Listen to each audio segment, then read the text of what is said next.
नमस्कार दोस्तों, स्वागत है आपका हमारे इस चैनल में। और आज का वीडियो है बेहद ही खास, क्योंकि आज के वीडियो में हम आपको बताएंगे प्रभु श्री राम के जीवन से जुड़े हुए कई रहस्य, जिसके बारे में आप शायद ही जानते होंगे। लेकिन आगे बढ़ने से पहले प्लीज हमारे इस चैनल को लाइक कीजिए, शेयर कीजिए, सब्सक्राइब कीजिए और हाँ, बेल आइकन जरूर दबाइए ताकि वीडियो का नोटिफिकेशन सबसे पहले आप तक पहुंचे। सबसे पहला रहस्य यह है कि क्या प्रभु श्री राम ने माता सीता का परित्याग किया था। तो इसके बारे में कहा जाता है कि उत्तर रामायण में यह वर्णन मिलता है कि भगवान राम ने माता सीता का परित्याग कर दिया था। कहते हैं रामायण का उत्तरकांड बौद्ध काल में जोड़ा गया है, क्योंकि मूल रामायण में उत्तरकांड का जिक्र नहीं मिलता है। शहर शहर होने वाली रामलीला में भी लंका विजय के बाद रामायण समाप्त हो जाती है। एक रिसर्च के अनुसार वाल्मीकि रामायण का उत्तरकांड मूल रामायण के बहुत बाद में जोड़ा गया, यानी जब रामायण लिखा गया तो उस समय उत्तरकांड का जिक्र नहीं था। प्रभु श्री राम ने माता जानकी का परित्याग किया, इस बारे में लिखा ही नहीं गया था। तो जब चीजें बाद के समय में जुड़ती हैं तो उस समय के समाज, उस समय के परिदृश्य का असर होता है। तो ये बात रामायण में जोड़ना मूल रामायण से बिल्कुल अलग है। आइए अब आपको भगवान श्री राम के वंश के बारे में बताते हैं। हिंदू धार्मिक शास्त्र के अनुसार वैवस्वत मनु के 10 पुत्र थे। इक्ष्वाकु, कुशनाम, अरिष्ट, धृष्ट, नरिश्यंत, करुष, महाबली, शर्याति और प्रीशत। श्री राम जन्म इक्ष्वाकु के कुल में हुआ था। जैन धर्म के तीर्थंकर निमि भी इसी कुल के थे। अब सवाल ये उठता है कि प्रभु श्री राम राजा थे या भगवान। कई लोग जो सनातन धर्म से संबंधित नहीं हैं उन्हें राजा कहते हैं, क्योंकि उन्होंने अध्ययन नहीं किया, उन्हें सनातन धर्म की समझ नहीं है। तो आइए इसके बारे में हम आपको बताते हैं। जैसा कि हम सभी जानते हैं, प्रभु श्री राम भगवान विष्णु के अवतार थे। हालांकि उन्होंने अयोध्या में राजा दशरथ के यहाँ एक आम इंसान के रूप में ही जन्म लिया था। लेकिन आपको हम बता दें कि जब भगवान अवतार लेते हैं तो वो एक लीला होती है। जैसे हम साधारण पुरुष 9 माह माँ के गर्भ में रहते हैं और उस तरीके से जन्म लेते हैं, वैसे भगवान जन्म नहीं लेते हैं। चीज़ें दिखती तो वैसे ही हैं जैसे आम साधारण मानव जीवन में होता है, लेकिन भगवान ठीक उसी समय अवतरित होते हैं जब उनका जन्म होने वाला होता है। आपको बता दें, जब भगवान विष्णु प्रभु श्री राम के रूप में अवतार लेने वाले थे तो उनके जन्म से ठीक पहले, यानी जिसे आप अवतार कहेंगे, क्योंकि वो गर्भ दिखना सिर्फ एक प्रतिकृति मात्र होता है। भगवान विष्णु जब प्रभु श्री राम के रूप में अवतार ले रहे थे तो ठीक पहले उन्होंने कौशल्या माता को अपने चतुर्भुज रूप में दर्शन दिया था, और माया के प्रभाव से वो सब कुछ माँ भूल गई थी और भगवान प्रभु श्री राम के रूप में अवतार लिए।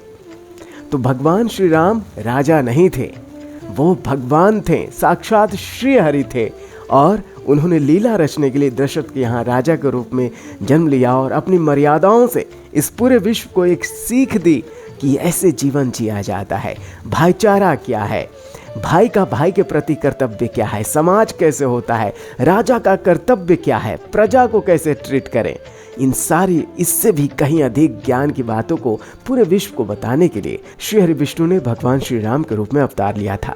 तो निसंदेह भगवान श्री राम राजा नहीं, भगवान थे। अब आपको बता दें कि प्रभु श्री राम की एक बहन भी थी। उनका नाम शांता था। शांता राजा दशरथ और कौशल्या की पुत्री थी, लेकिन माता कौशल्या ने उन्हें अपनी बहन वर्षिणी को गोद दे दिया था, जिनकी कोई संतान नहीं थी। बाद में राजा रोमपाद ने श्रृंगी ऋषि से उनका विवाह करवाया। कर्नाटक के श्रृंगेरी में श्रृंगी ऋषि के नाम पर ही श्रृंगेरी शहर का नाम रखा गया है। आइए अब आपको बताते हैं कि प्रभु श्री राम ने लक्ष्मण को मृत्यु दंड क्यों दिया। संपूर्ण रामायण का सार मर्यादा में रहकर वचन और कर्तव्यों का पालन करना है। इसके मुख्य किरदार भी भगवान श्री राम है। कहते हैं भगवान श्री राम ने अपने वचन का पालन करते हुए अपने प्राण से प्रिय लक्ष्मण को मृत्यु दंड का आदेश दे दिया था। इसके बारे में हमने एक और वीडियो बनाया है, जिसमें विस्तार से हमने बताया है कि आखिर किन परिस्थितियों में प्रभु श्री राम को लक्ष्मण जी को मृत्यु दंड देना पड़ा। परिस्थिति थी वो, लेकिन वो भी एक लीला थी। आइए अब आपको बताते हैं कि माता कैकेयी ने क्यों मांगा प्रभु श्री राम के लिए 14 वर्षों का वनवास। माता कैकेयी राजा अश्वपति की बेटी थी और श्रवण कुमार के पिता रत्न ऋषि राजा अश्वपति के राजपुरोहित थे और रत्न ऋषि ने ही कैकेयी को सभी शास्त्र वेद पुराण की शिक्षा दी थी।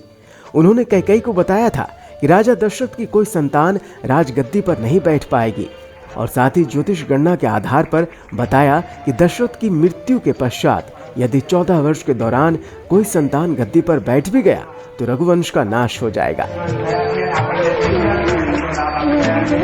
माता सीता को लेकर लक्ष्मण जी ने क्या बात कही थी, आइए इसके बारे में आपको बताते हैं।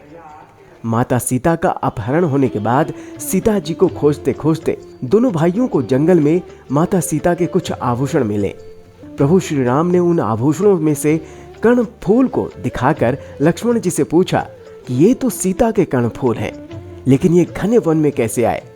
इस पर लक्ष्मण जी ने कहा कि हे भैया राम, कर्णफूल भाभी के ही हैं, ये मैं कैसे बता सकता हूँ। मैंने तो कभी भाभी माँ के मुख की ओर देखा भी नहीं। मैंने तो सेवक और पुत्र भाव से सदा भाभी के चरणों को देखा है, इसलिए मैं सिर्फ उनकी पायल को पहचानता हूँ। आइए अब आपको बताते हैं कि प्रभु श्री राम और हनुमान जी कैसे मिले। हनुमान जी ब्राह्मण का रूप धारण कर प्रभु श्री राम और लक्ष्मण जी के पास पहुंचे। जब उन्होंने प्रभु श्री राम और लक्ष्मण जी को देखा तो वे उनके तेज से बेहद प्रभावित हो गए। वे समझ गए कि ये दोनों वीर कोई आम जन नहीं बल्कि साक्षात किसी देवता के रूप हैं। हनुमान जी अपने आराध्य देव को पहचान गए और उन्होंने अपने नाथ के चरणों में गिरकर उन्हें दंडवत प्रणाम किया। आइए अब आपको बताते हैं कि प्रभु श्री राम की मृत्यु कैसे हुई। अयोध्या आगमन के बाद प्रभु श्री राम ने कई वर्षों तक अयोध्या का राजपाट संभाला और इसके बाद गुरु वशिष्ठ व ब्रह्मा जी ने उनको संसार से मुक्त हो जाने का निवेदन किया। एक घटना के बाद उन्होंने जल समाधि ले ली। आखिर क्यों ली उन्होंने जल समाधि, इसके बारे में भी हमने वीडियो बनाया है, आप उसे देखकर पूरी जानकारी प्राप्त कर सकते हैं। तो दोस्तों, आपको भगवान श्री राम से संबंधित ये रहस्यमयी बातें कैसी लगी हमें कमेंट करके जरूर बताएं और कमेंट बॉक्स में जय श्री राम लिखना ना भूलें।